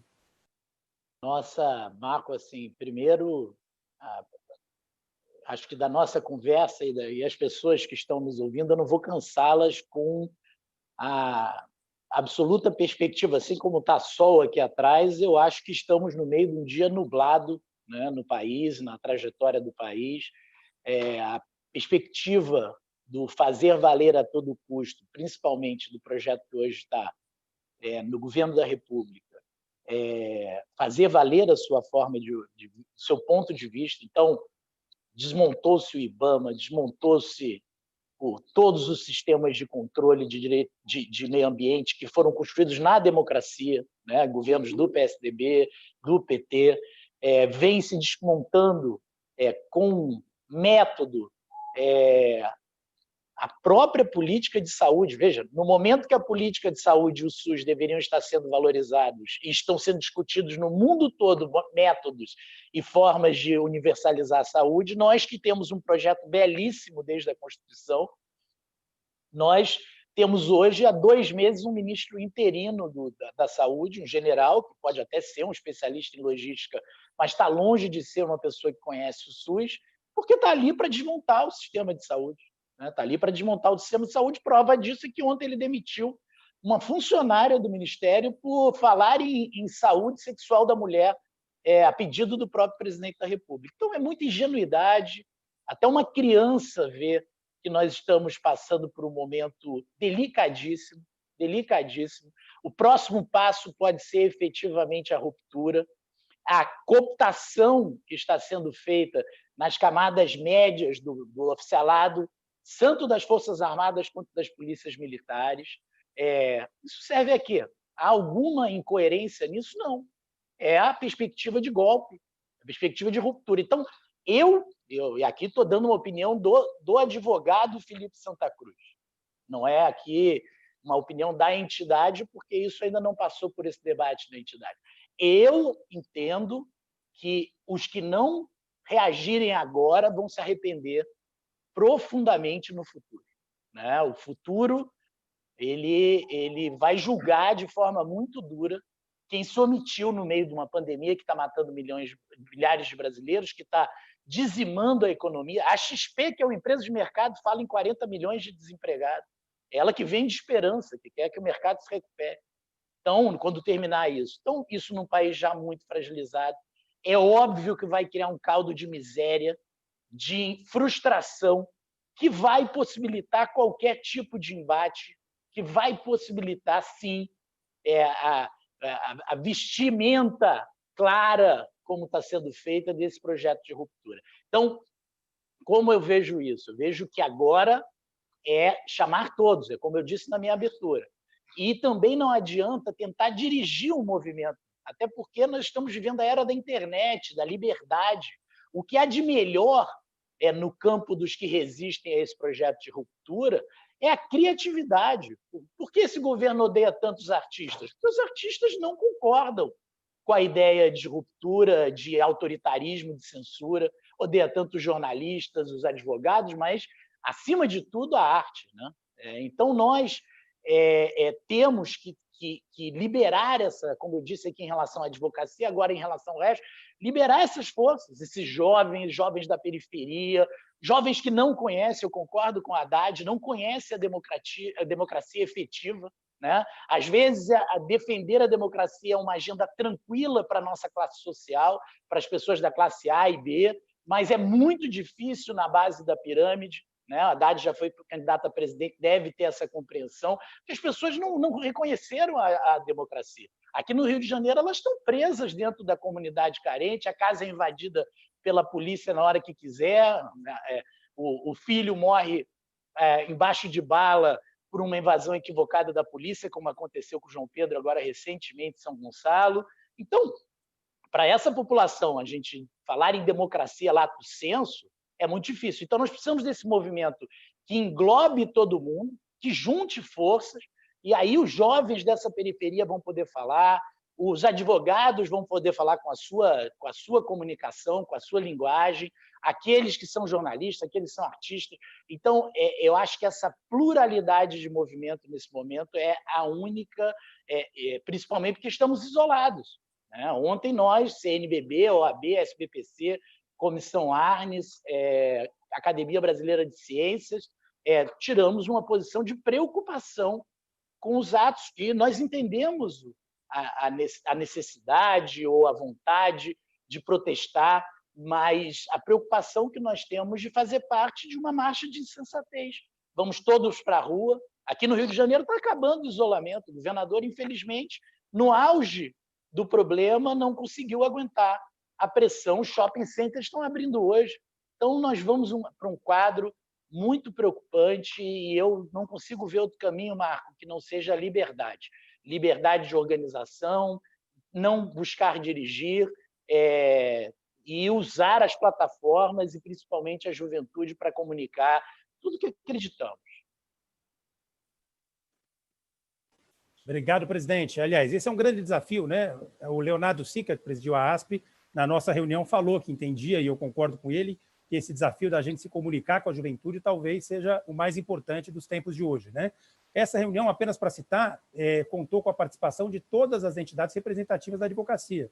Nós criamos a nosso favor, a favor da defesa da democracia, usando uma figura de linguagem, enfim, né, da economia, uma tempestade perfeita, sob a liderança do nosso presidente Felipe Santa Cruz. Pela primeira vez, um número variado de entidades resolveu debater numa construção horizontal esse momento pelo qual passa o país, né? A ABRAT, da nossa querida Alessandra Camarano, que está no Prerrogativas, a Associação Brasileira de Advogados Trabalhistas, o IASP, do querido Miguel Pereira Neto, a ASP, que eu já citei, do SICA, a AT, do Heitor, e DDD, do Hugo Leonardo, do FIC, Dora, Flávia, Marina Dias e de tantos outros colegas, né? O Augusto, aliás, grande advogado e grande comunicador, que amanhã vai estar numa live que vai ser anunciada daqui a pouco pela nossa coordenadora acadêmica, o presidente, né, do Sindicato dos Advogados, nosso queridíssimo Fábio Gaspar, e entre outros movimentos, né? Coalizão Negra, nós tivemos o Conectas, enfim, participação de muitas entidades representativas da advocacia. Foi realmente algo absolutamente peculiar, né? Digno do nosso reconhecimento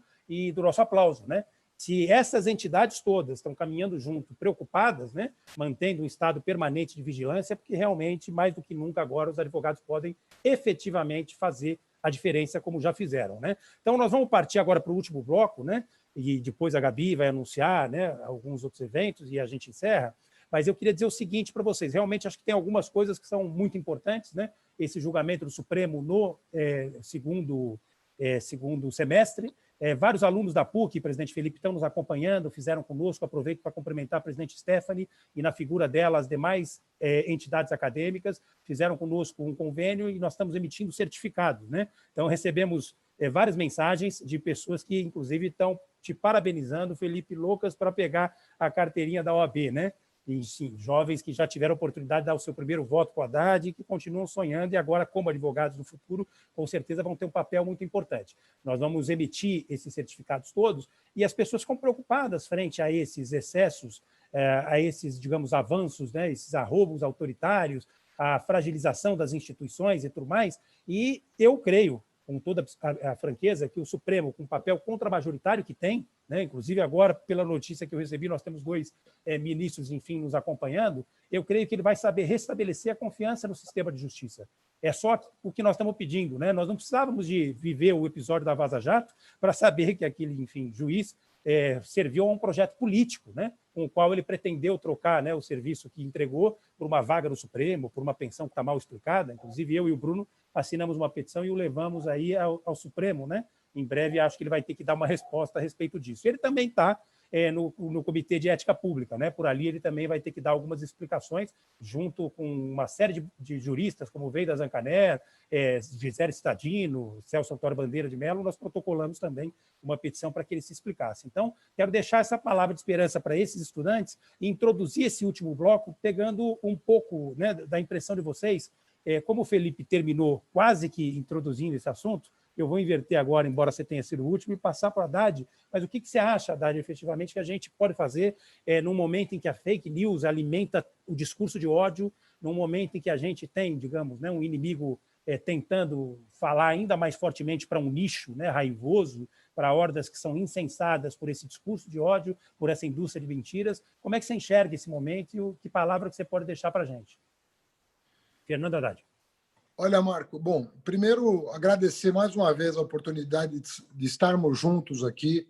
Eu queria fazer menção a um assunto, até para fazer os elogios devidos à Ordem dos Advogados, no que diz respeito a uma polêmica recente sobre o artigo 142 da Constituição. Queria cumprimentar a Ordem pela sua nota recente, dizendo o óbvio, né? Mas, como disse a própria nota, é o óbvio que precisa ser dito mais uma vez. Não existe poder moderador na Constituição brasileira.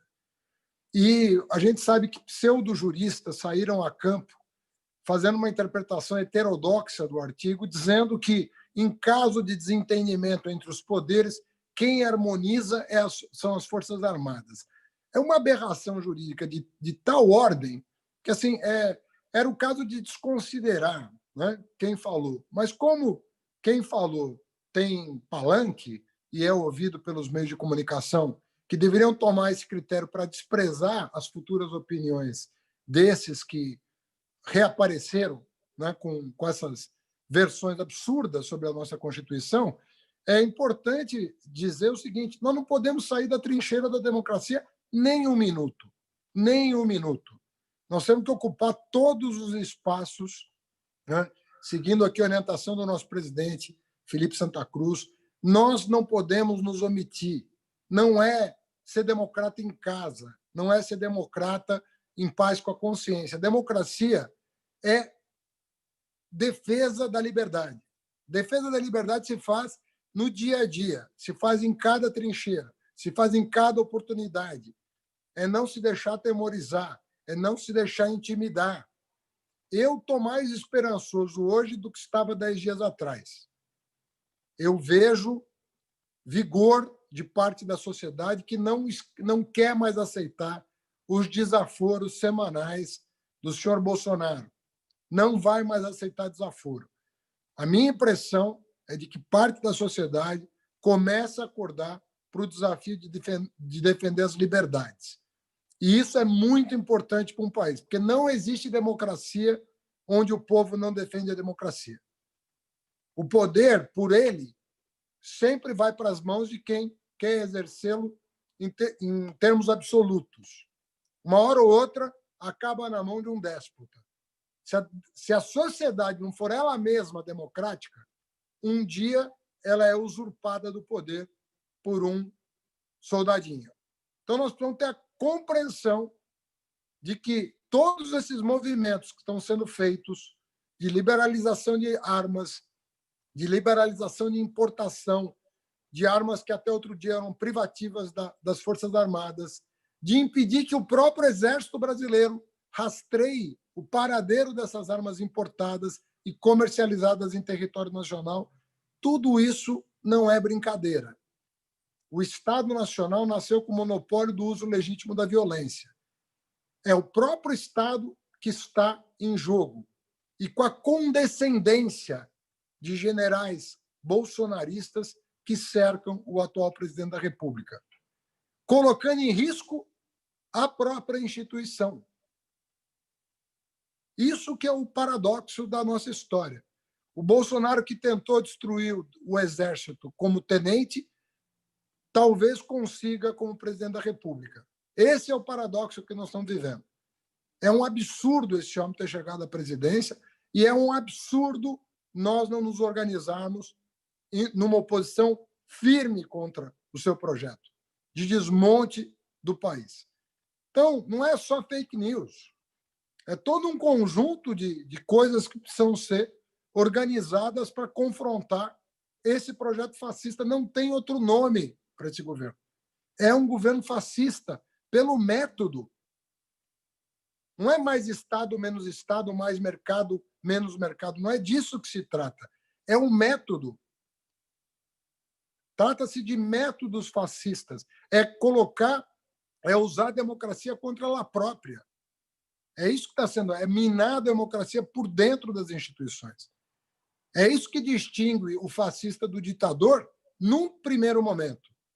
Porque num segundo momento eles se igualam. O fascista se torna um ditador. Mas o começo do projeto fascista é usar a democracia contra ela própria.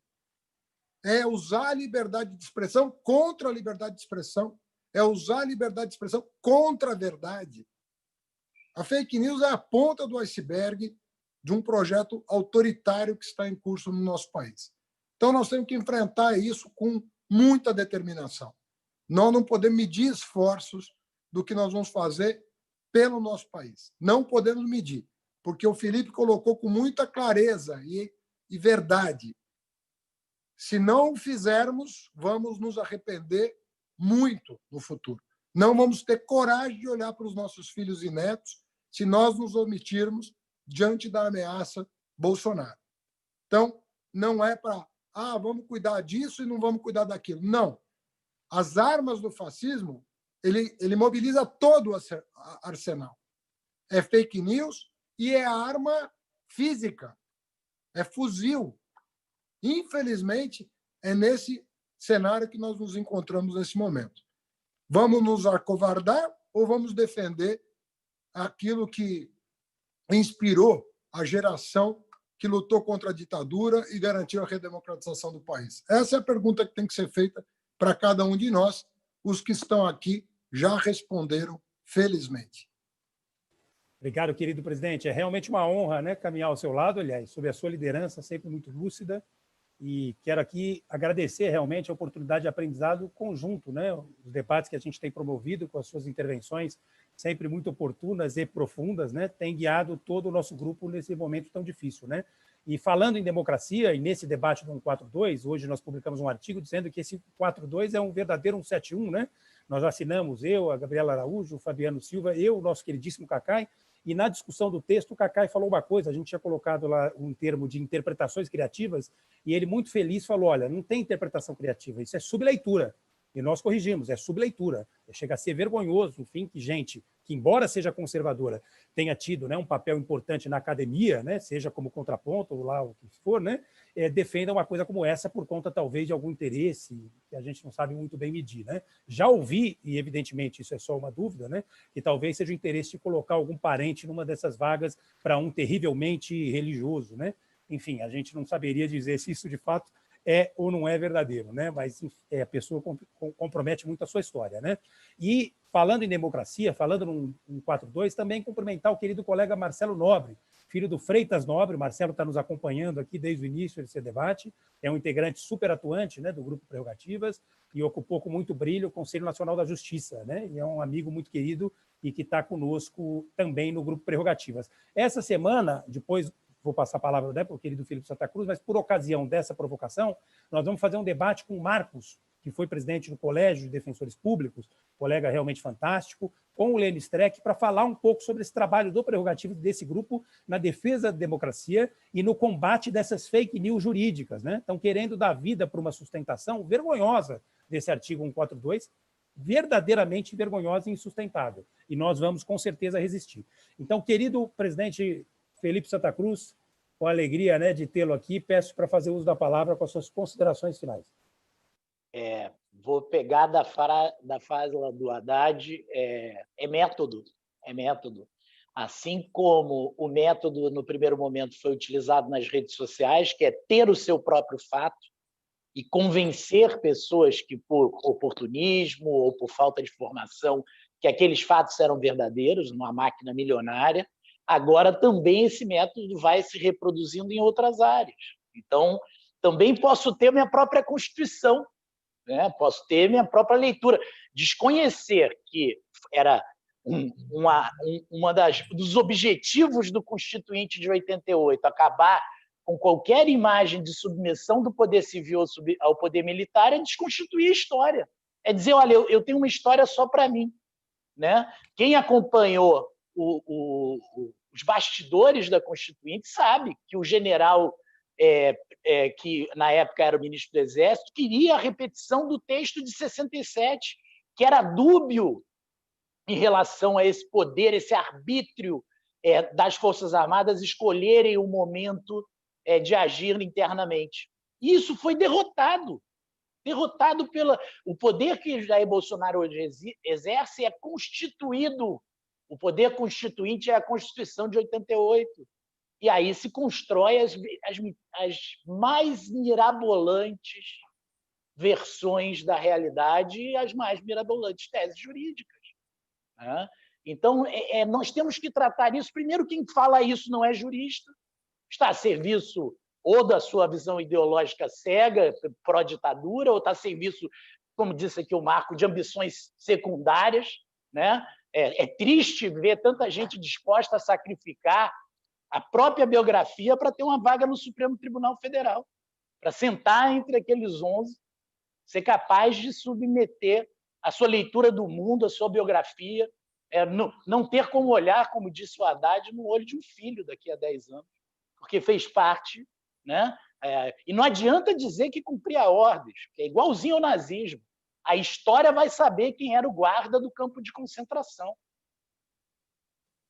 É óbvio que isso é um método. Então, eu acho que nós temos que ter método. A nossa agenda é a defesa das instituições. Né? Eu falei aqui dos ataques sórdidos que setores do Ministério Público têm promovido contra mim. Invenções, mentiras, pedido de afastamento por uma crítica ao ministro da Justiça, que nunca me recebeu. O ministro Sérgio Moro nunca recebeu. Pedi 2 vezes, até junto com o Breda, para defesa de prerrogativa, 2 vezes para ir ao Ministério. Nem na ditadura o ministro da Justiça não recebia o presidente do Conselho Federal. Por mais que discorde, todo dia eu recebo pessoas que eu discordo da sua forma de visão. Agora, pediu o meu afastamento. E quem impediu isso foi o Judiciário. Então, há juízes em Berlim, há procuradores e promotores comprometidos. Nós não podemos deixar que a água suja leve a criança junto. Então, segunda-feira, por exemplo, quero aqui aproveitar para convidá-los, nós, em conjunto com a Associação dos Magistrados Brasileiros, estamos organizando um grande ato em defesa da democracia e do Judiciário, que na nossa área, uma tentativa dessa visão plural de vários eventos e várias instâncias de afirmação da defesa da democracia. Então, nós vamos ter lá centenas de entidades, a UNE, a CNBB, a ABI, a SBPC, a Academia Brasileira de Ciências, esses movimentos belíssimos que estão nascendo no seio da sociedade, como disse o Haddad, as pessoas estão se cotizando, usando a rede, somos 70%, estamos juntos, pactos. Então, que nós possamos unificar essas pessoas, compreendendo também a sua leitura de mundo e em que ponto elas estão apontando que esse método fascista está atingindo a sua área. Né? Sozinhos nós não temos chance, isolados nós não temos chance. O próximo passo será contar os mortos ou contar os exilados. Essa é a verdade. E quem ignorar essa realidade efetivamente está com um pensamento mágico que tudo vai se resolver dentro de uma normalidade que não há. Obrigado, Marco, pelo convite. Obrigado demais, Haddad, pela honra do debate. Sorte, força, né? Força, que sigamos todos nós, os democratas, marchando e seremos vitoriosos, porque estamos do lado certo. Muito... Tentar desbloquear aqui o vídeo. Brunão? Bruno? Bruno? Tá dando para desbloquear, Marco. Você que tem que tentar. Tá, ó, você não pode desbloquear porque o anfitrião bloqueou. Então tá com o Brunão aqui. Não, peraí. Eu acho. Será que é pessoal? É pessoal. É a perseguição. Tô achando que é, viu? Vamos ver. Tenta aí. Agora foi. Muito obrigado, querido Bruno. A gente com certeza não ia saber brincar com essas ferramentas todas, então seu trabalho tem sido super valioso. Bom, queria novamente agradecer, né? E é um privilégio para a gente fazer esse debate, registrar a presidente de Santa Cruz, que a Cristina Tarjano, aliás, falou que a FAT vai estar com a OAB nessa iniciativa. Os representantes também da advocacia pública do nosso grupo, e inclusive presidentes de associações, a nossa querida Ana Cândido, a Márcia Semer, o Márcio Sotelo, os representantes, enfim, do Judiciário dos Nossos Sonhos, sempre nas boas causas, a querida Magda, a querida Kenarique, inspiradora Kenarique, Rubens Casara, Edmilson, enfim, nós temos vários desembargadores do grupo, né? Espero que isso não seja motivo para procedimentos disciplinares, né, Bruno? Que a gente já viu de tudo, né? Nós já vimos de tudo, enfim. E o presidente falou, né, o presidente de Santa Cruz, do ataque do Ministério Público, né, às posturas da OAB, e ainda bem realmente que a justiça recuou, né? E o Cacai estava me lembrando a respeito disso, foi importante o nosso presidente de Santa Cruz falar a respeito. Bom, quero agradecer também a querida colega Laís Lopes, que é amiga querida da PUC há de muito tempo, que sempre tem chamado a atenção da gente sobre a necessidade de trabalhar com a inclusão, né? E hoje nós temos duas colegas, né, que estão fazendo um trabalho de Libras, a quem eu também quero agradecer demais a honra de estar aqui com vocês e de estar aprendendo um pouquinho, né, dessa linguagem, né? Ainda precisamos avançar muito, né, nesse letramento, inclusive. Então, a Gabi vai dar algumas informações acadêmicas, depois eu encerro e a gente passa um videozinho. Olha, eu vou falar, esse debate foi incrível e eu vou aproveitar o gancho que a gente estava falando sobre fake news, né? E a gente viu como as fake news influenciaram o resultado eleitoral, né? O Fernando Haddad, que está aqui presente, ele foi uma das grandes vítimas, a Manuela também, das fake news nas eleições, e isso está sendo institucionalizado. E para continuar o debate, nessa próxima terça-feira, a gente vai fazer um painel sobre proteção de dados e fake news, né? Como a importância da proteção de dados no combate às fake news, com 3 grandes advogadas e professoras, a Samara Castro e a Estela Aranha, que são da OAB do Rio, Felipe, da Comissão da Proteção de Dados, e a professora Marina Faraco. E a mediação vai ser realizada pelo Marco Aurélio de Carvalho, que também tem experiência em proteção de dados, ele que é um advogado especialista em registro, cartórios, o escritório dele é o maior escritório especializado em cartórios do Brasil, então vai estar presente aí na mediação desse painel.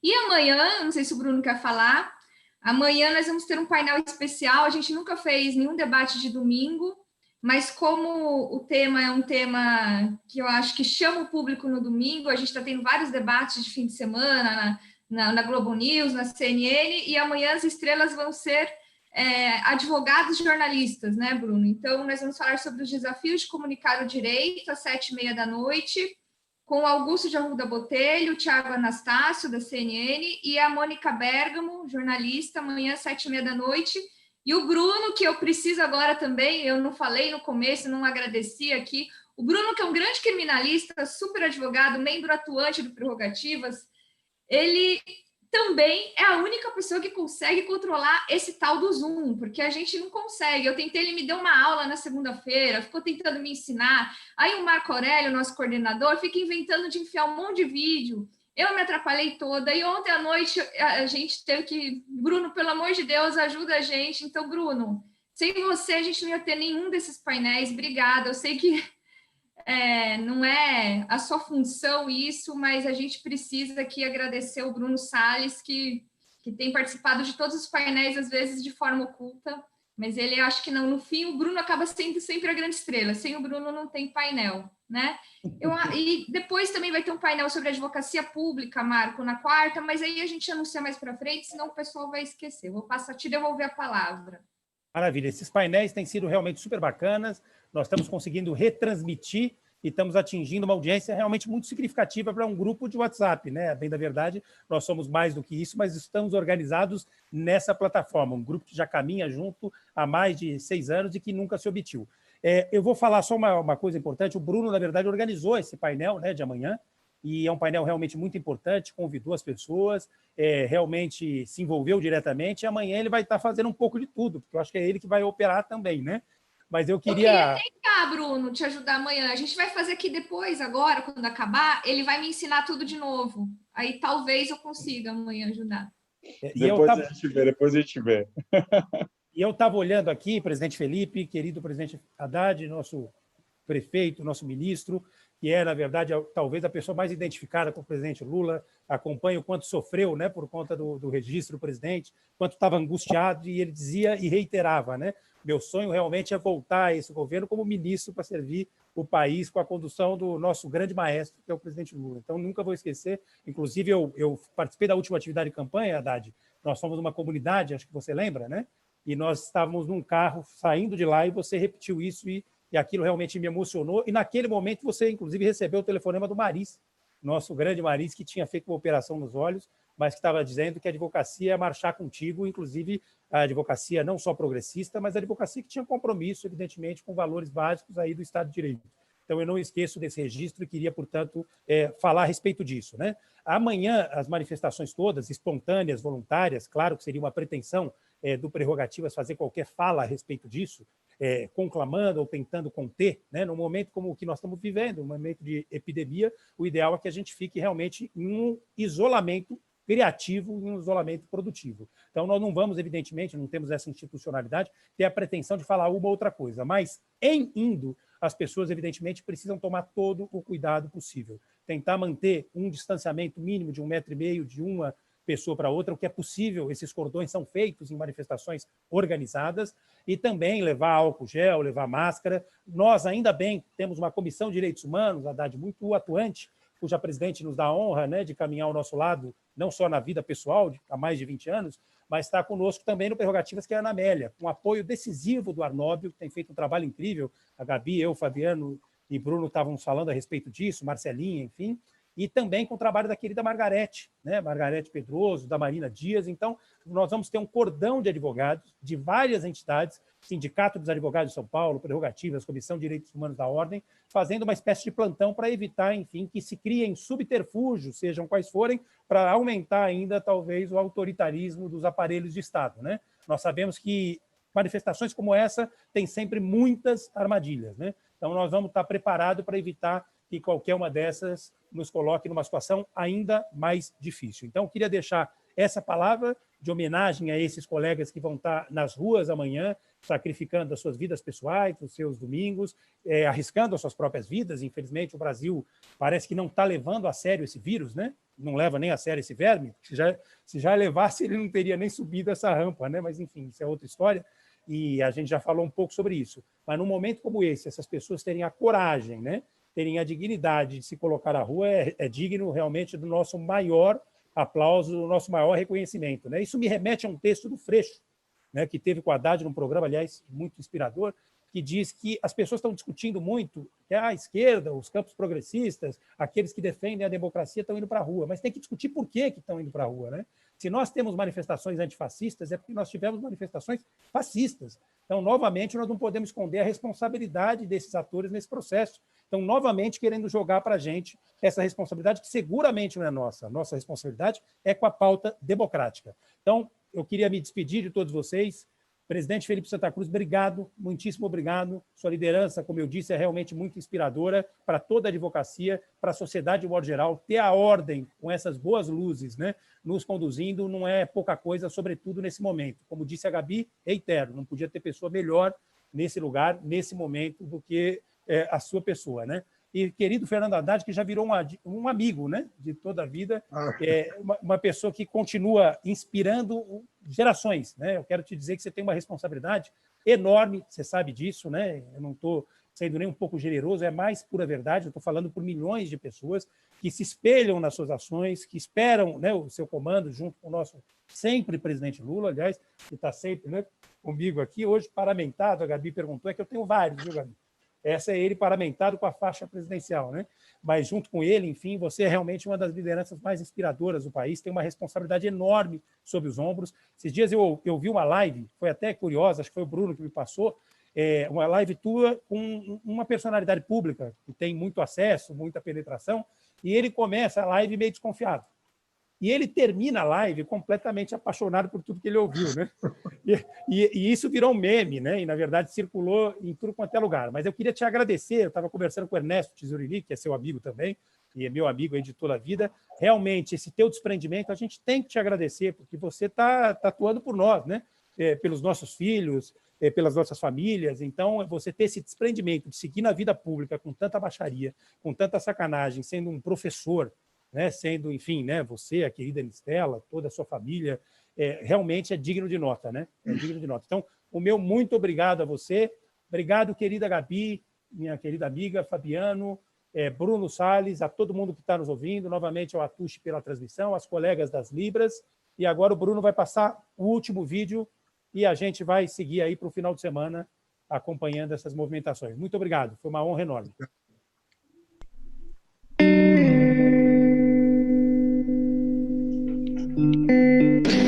Existem crianças e jovens dentro da comunidade que sonham em se formarem médicos, advogados, professores, educadores esportivos, mas esses sonhos são interrompidos quando as ações policiais suspendem suas aulas. Uma vez, minha mãe saiu para ver minha tia e teve tanto tiro que eu tive que me esconder atrás da máquina de lavar. Eles entram de helicóptero dando tiro de cima para baixo. O ruim das operações na favela é porque não dá para brincar muito. E também porque tem muita violência. Eu perdi uma prima de bala perdida.